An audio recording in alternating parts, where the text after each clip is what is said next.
Dans cette capsule, on va introduire le concept de processus de décision markovien.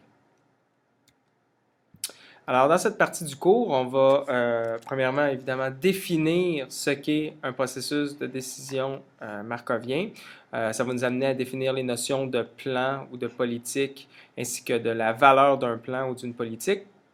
On va voir deux algorithmes, Value Iteration et Policy Iteration, pour ce qu'on va dire, résoudre des processus de décision markovien, c'est-à-dire résoudre des problèmes qu'on peut modéliser à l'aide d'un processus de décision markovien. Alors, les processus de décision markovien vont être utiles dans le contexte d'un agent utility-based. Donc, on se rappelle qu'un agent utility-based, c'est un agent qui peut, à partir de senseurs, capter de l'information sur son environnement.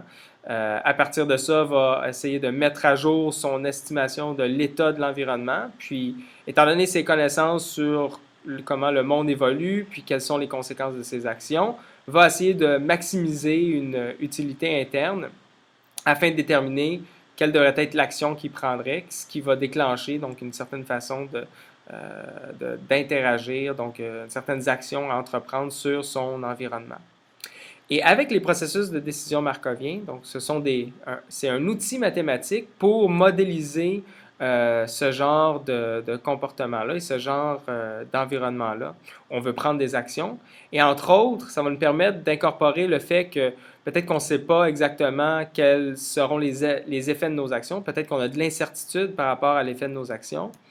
Ce qui va amener nécessairement une incertitude sur l'état de notre environnement. Peut-être entre autres parce que l'information captée via nos senseurs par rapport à notre environnement va être en fait de l'information brutée. Et donc, à tout moment, notre estimation de l'état de l'environnement va avoir associé avec elle une certaine incertitude. Et donc, avec les processus de décision markovien, on va être en mesure de gérer cette incertitude-là pour prendre des actions qui sont rationnelles. Alors, un exemple du genre de décision qu'on aimerait vouloir modéliser dans un contexte où il y a de l'incertitude. Imaginons qu'on a des actions AT qui correspondent à l'action d'aller à l'aéroport T minutes avant le départ de l'avion. Et là, je veux savoir si l'action en question me permettrait d'arriver à temps. Bien, il y a plusieurs problèmes liés à l'incertitude du genre, premièrement, j'ai une observabilité partielle de mon environnement, c'est-à-dire que les conditions routières c'est dans le fond une information peut-être seulement partielle ou bruitée des vraies conditions routières. Il va y avoir un peu un certain délai entre le moment où j'apprends qu'il y a du trafic et le moment où il y a bel et bien du trafic. Donc ça, c'est lié entre autres au senseur bruité. Il va y avoir aussi de l'incertitude dans l'effet de mes actions. Donc même si moi, je conduis bien ma voiture, ça se peut que j'ai une crevaison ou qu'il y a une panne qui n'a rien à voir avec ma façon de conduire, mais plus sur l'usure de la voiture, par exemple, ou de mes pneus. Et de façon générale, ça va être un environnement assez complexe à modéliser.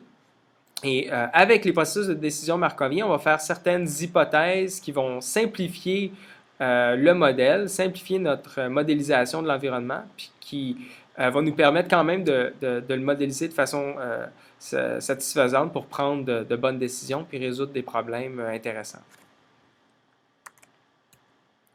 Alors, peut-être un autre exemple de problème un petit peu plus détaillé. Donc, imaginons qu'on a un robot qui est représenté par le petit rond ici et que le robot peut se déplacer sur une grille où chacun des carrés comme ça correspond à une position possible dans la grille. Et là, on a plusieurs pièces qui sont énumérées ici. Et mon robot peut prendre à tout moment 4 actions, soit aller vers l'est, l'ouest, le sud ou le nord. Et le robot a un but, c'est-à-dire de se rendre ici. Et ça va être représenté avec une fonction d'utilité qui représente le degré de désirabilité des différentes cases. Donc, entre autres, un degré plus 1 pour l'état d'un robot qui se trouve dans une case dans cette région-ci.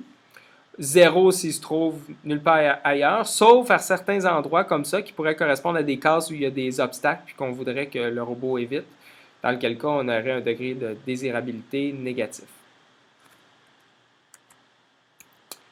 Et dans ce cas-ci, on pourrait imaginer qu'il y a effectivement des effets incertains à nos actions, à savoir que si je détermine que je vais aller, que je veux que le robot aille vers le sud, ben peut-être qu'avec 50% de probabilité, je vais effectivement me déplacer à la case en dessous, mais avec un quart de probabilité, je vais me rendre en dessous mais à gauche, donc au sud-ouest ou en bas à droite ou au sud-est.